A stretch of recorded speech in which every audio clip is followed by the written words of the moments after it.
அதுன்றீங்க, பருகக்கூடாதுன்றீங்க, வந்து இவ்வளோ நோன்பு வைக்கணுன்றீங்க, இவ்வளோ தொழுகணும்னு சொல்றீங்க. இவ்வளோ கடினம் தேவையா? எதுக்குங்க இந்த அளவுக்கு உங்கள சிரமப்படுத்திக்கிறீங்க? அப்படின்னு கேட்குறாங்க. சிரமமே கிடையாதுங்க. வெளியேருந்து பார்க்க தான் சிரமம். நீங்க முஸ்லீம் குடும்பத்துல வந்து பார்த்தீங்கன்னா, சின்ன சின்ன பிள்ளைங்கலாம் வைப்பாங்க. நீங்க வைக்காதீங்கன்னா கூட வந்து நிக்குங்க. அடுப்படில வந்து நிக்குங்க. அம்மா முந்தானைய பிடிச்சுக்கிட்டு எனக்கு சாப்பாடு குடு, நானும் நோன்பு வைக்க போறேன் அப்படின்னு என்ன செய்வாங்க? புள்ளைங்க அடம் பிடிப்பாங்க.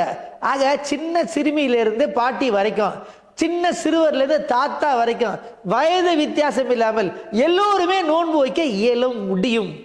இன்னொன்னு என்ன தெரியுமாங்க? நம்மால முடிகிற காரியம் தான் இறைவன் சொல்லுவான். இப்ப அவன் தான் நம்மளை படைச்சான், அவனுக்கு தெரியாதா? ஒரு தாயை விட 70 மடங்கு அதிகமாக அன்பு உள்ளவன். அப்படியாப்பட்டவன் நம்மால முடியாத ஒன்றை சொல்லுவானா? கண்டிப்பா சொல்ல மாட்டான். ஆக முடியும்.